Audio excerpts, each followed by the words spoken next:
전국적으로 재확산된 코로나19 확진자가 여전히 속출하고 있습니다. 강진과 해남 등 일부 지역에서는 단 한 명의 확진자도 나오지 않아 눈길을 끌고 있습니다. 코로나19 등으로 음식 배달이 늘면서 휴대전화 앱을 통한 주문도 증가하고 있습니다. 강진군이 전라남도에서 최초로 음식 배달 애플리케이션을 만들어 운영을 시작했습니다. 광양 청년 꿈터가 문을 열었습니다. 지역 청년들의 취업과 소통 활동 등도 지원할 계획입니다. 전남 지역 시군의회 의장들이 사회적 거리두기 시행에도 제주도 연수를 추진해 논란이 일고 있습니다. 전남 21개 의회 의장들은 제주도에서 사흘 동안 연수를 할 계획입니다.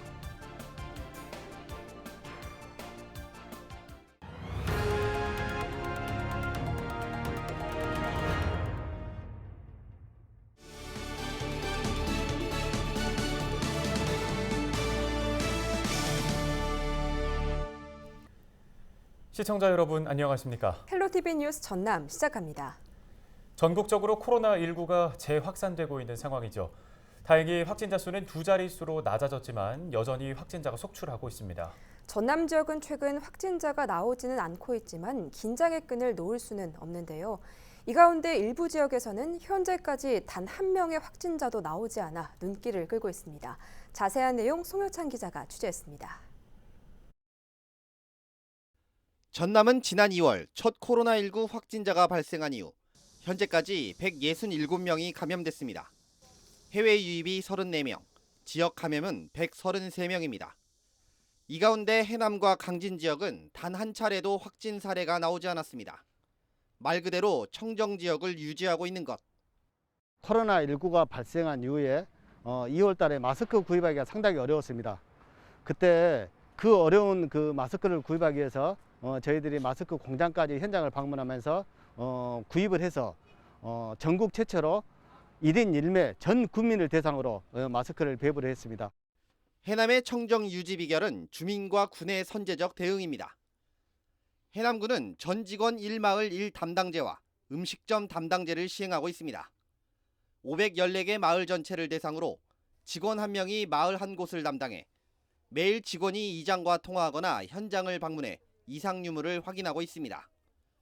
또 864개 일반 음식점도 같은 방식으로 마스크 착용과 손소독 여부를 점검하고 덜어먹기 용기를 제공하는 등 업주들도 앞장서 코로나19 예방에 나서고 있습니다.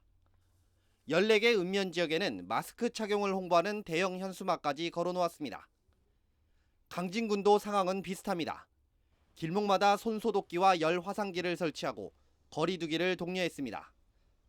특히 코로나19 확진자를 격리 치료하는 강진 의료원이 있어 오히려 경각심을 갖고 개인 위생과 방역 수칙을 잘 지키는 계기가 됐다는 분석까지 나오고 있습니다. 코로나19 감염 확산세가 어느덧 안정을 찾고 있습니다. 하지만 언제 어디서 또다시 발생할 수 있기 때문에 어느 때보다도 예방 활동이 절실해 보입니다. 헬로티비 뉴스 송유창입니다. 요즘 코로나19로 인해 음식 배달이 늘고 있는데요. 휴대전화 앱을 통한 주문이 간편해 많이 사용되고 있죠. 강진군이 전라남도에서 최초로 음식 배달 애플리케이션을 만들어 운영을 시작했습니다. 다른 앱보다 수수료가 들지 않는다는 장점 때문에 상인들의 기대감도 높습니다. 보도에 박종호 기자입니다. 강진읍의 한 프랜차이즈 카페를 운영하고 있는 이현숙 씨. 코로나19 등으로 손님이 줄면서 걱정이 많습니다. 최근 주문과 배달을 대행해주는 애플리케이션을 이용하면서 매출이 늘었지만 사회적 거리두기 강화 이후 손님이 다시 줄어들고 있기 때문입니다. 지자체가 도입한 배달 앱을 사용하면서 매출 상승에 대한 기대감이 높아지고 있습니다. 그걸 배달 안 하고 있는 다른 상권들, 상가들 이렇게 배달을 하면 좋을 텐데 생각을 했었는데 그런 기회를 군에서 줬잖아요. 그래서 지금 코로나로 사회적 거리 이거 2.5단계 하면서 엄청 상가가 힘들어요. 이럴 때 배달을 통해서 또 수익을 올릴 수 있는 방법을 줘서 너무 고맙죠. 강진군이 운영을 시작한 애플리케이션은 강진 배달 예스오더를 검색하면 설치할 수 있습니다. 치킨이나 카페, 한식 등 23개 업체가 등록돼 있으며 결제는 배달을 받은 뒤 현금이나 카드, 상품권 등 후불 결제 방식입니다. 음식 주문과 함께 지역 특산품 구입도 가능합니다. 강진 책방이나 동백오일, 황칠 진액 등을 저렴한 가격에 구입할 수 있습니다.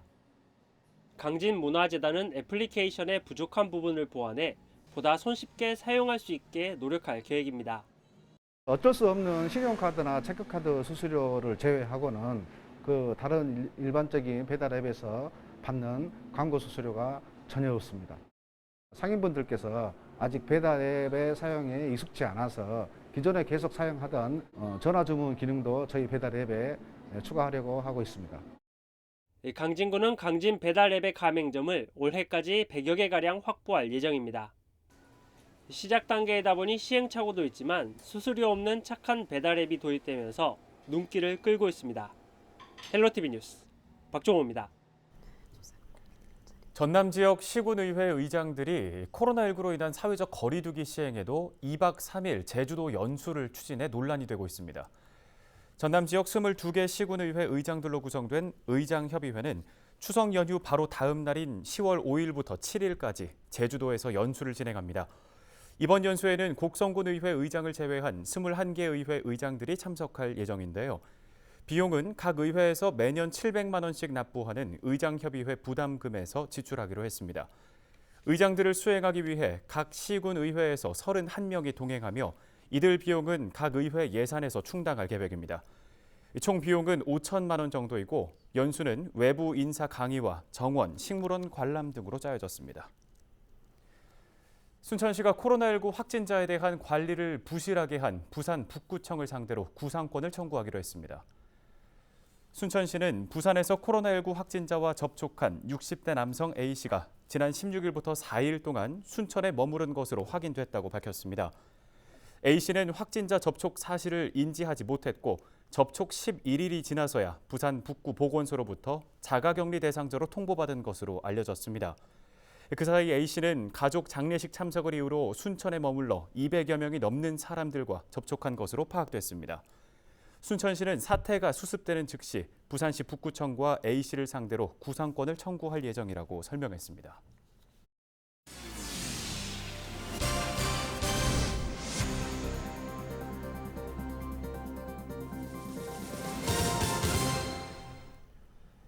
다음 소식입니다. 코로나19가 지속되면서 사회 곳곳에 빨간불이 켜졌죠. 청년들의 취업도 마찬가지인데요. 이런 가운데 광양 지역에 청년들을 위한 센터가 문을 열었습니다. 코로나 시기에 어려움을 겪는 청년들뿐만 아니라 앞으로도 청년들의 소통과 활동을 지원할 계획인데요. 김신혜 기자가 현장을 다녀왔습니다. 코로나19로 관광, 상권 등 곳곳이 어려움을 겪는 시기, 취업 시장에도 여전히 빨간불이 켜져 있습니다. 채용 공고를 내지 않는 기업이 늘고 사회적 거리두기로 창업도 여의치 않은 상황입니다. 실제로 지난 3월부터 8월까지 6개월 동안 취업자가 줄었고 지난 8월 취업자는 1년 전보다 27만여 명이 줄었습니다. 이런 가운데 광양에 희망적인 소식이 전해졌습니다. 청년들을 지원하기 위한 센터 광양 청년꿈터가 문을 연 겁니다. 청년들이 취업, 창업 등 자립을 더 잘할 수 있도록 돕고 청년 정책에 관심이 있는 청년을 찾아내는 작업을 저는 주안점으로 두고 있습니다. 청년 정책위원회를 만들고 그 정책위원회 5개 분과를 만들어서 분과별로 관심사를 주기적으로 피드백 받아서 청년 정책에 반영하고자 합니다. 광양 청년꿈터 1층에는 3D 프린터로 아이디어를 제품화하고 체험할 수 있는 공간이 있고 2층에는 청년 프로그램이 진행될 세미나실과 창업 아이디어를 고민하고 논의하는 창업실, 일자리 상담실과 카페 등으로 구성돼 있습니다. 또 광양시에서 지원하는 각종 청년 사업에 대해 상담받고 현장에서 접수도 가능합니다. 9월 넷째 주부터는 이곳에서 청년들이 직접 기획하고 운영하는 청년 희망스쿨도 시작됩니다. 그동안 광양에는 청년들을 위한 마땅한 공간이 없었던 만큼 지역 청년들도 기대감을 나타냈습니다. 코로나 때문에 이제 알바 손님도 없고 해서 지금 알바를 못 나가고 있긴 해요. 취업 준비를 할 때 그동안 광양에는 정보를 얻을 때가 마땅한 곳이 없었는데 이렇게 센터가 생겨서 좋은 것 같고 개소식 당일 카페 운영을 시작한 30대 선현진 씨는 광양 청년꿈터가 청년을 위한 센터로서 제대로 된 역할을 해줬으면 하는 바람도 내비쳤습니다. 재능을 좀 마음껏 발휘할 수 있도록 좀 기회를 좀 많이 제공해 주시고 그다음에 이제 좀 금전적으로 여력이 없어서 못하는 친구들도 분명히 있을 건데 그런 부분을 조금 도움이 되고 코로나19 여파 속에 청년들도 미래에 대한 희망을 잃어가는 가운데 광양 청년들의 요람이 될 공간이 첫 발을 내디뎠습니다. 헬로티비 뉴스 김신혜입니다. 오는 2037년에는 전남 지역 인구가 168만 명으로 줄어들 것으로 전망됩니다.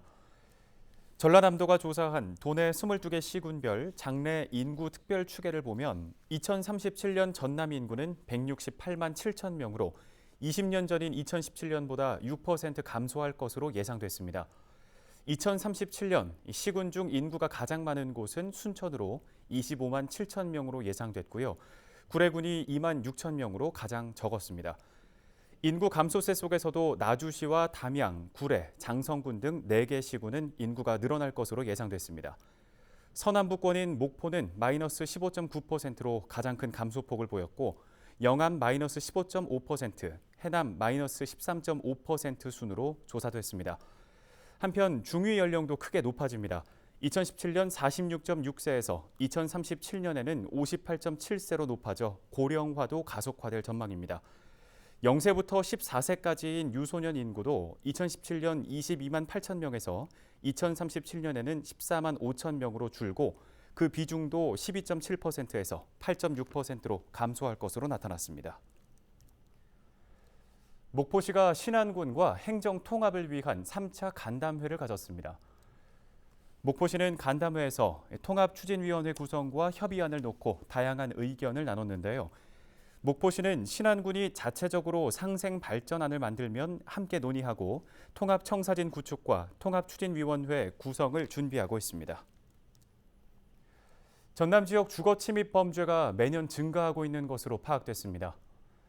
경찰청 자료를 보면 지난 2015년부터 5년간 전국에서 4만 7천여 건의 주거 침입 범죄가 발생했고 5만 9천여 명이 넘는 인원이 검거됐습니다. 전남 지역의 주거 침입 발생 빈도 변화를 살펴보면 2015년 300건, 345명 검거, 2019년 483건, 574명 검거로 크게 증가한 걸 알 수 있는데요. 경찰청 범죄 통계 시스템의 주거 침입성 범죄는 주거 침입, 퇴거 불응, 특수 주거 침입, 주거 신체 수색, 미수범 등 5개 유형으로 분류하고 있으며 3년 이하의 징역 또는 500만 원 이하의 벌금에 처하고 있습니다. 광양시가 오는 28일부터 내 손안 안심벨 서비스 온라인 신청을 받습니다. 내 손안 안심벨은 긴급 상황이 발생했을 때 휴대전화에 붙인 비상벨 버튼을 누르면 위치 정보와 현장 소리 정보가 자동으로 전송되는 서비스입니다. 1차로는 등록된 보호자에게 전송되고 추가 설정에 따라 광양시 CCTV 관제센터로도 정보가 전송돼 경찰이 출동하게 됩니다. 광양시에 주소를 두고 있는 여성 1인 가구, 여성 사업소와 종사자, 다문화 가정, 한부모 가정과 학교 밖 청소년 등은 누구나 신청할 수 있습니다. 자세한 정보와 신청은 광양시 내 손안 안심벨 홈페이지에서 가능합니다. 목포대학교가 코로나19 시대에 학생들이 2학기 학사 과정을 슬기롭게 보낼 수 있도록 이른바 스마트 학습 공동체를 운영하고 있습니다. 스마트 학습 공동체는 재학생으로 구성된 자발적인 학습 조직으로 전공과 교양, 어학, 자격증 등 공동의 학습 분야를 정해 자기 주도 학습을 진행하고 공동 목표를 지향하고 있습니다. 각 공동체는 온라인 화상 프로그램을 이용해 수업을 진행하고 목표 달성을 위한 개인별 계획표도 작성하게 됩니다. 전라남도가 추석을 앞두고 축산물 소비가 급증할 것으로 보고 부정 축산물 유통을 집중 단속하기로 했습니다. 축산물 영업장 4,513곳 가운데 식육 포장 처리 업체와 판매 업체, 축산물 운반 업체와 식육 가공 업체 등 240곳이 점검 대상입니다. 작업장 시설 기준과 위생 관리 등 영업자 준수 사항 점검을 비롯해 무허가 제조 판매 여부와 유통기한 경과 제품 사용 판매 행위 등을 집중적으로 살필 예정입니다.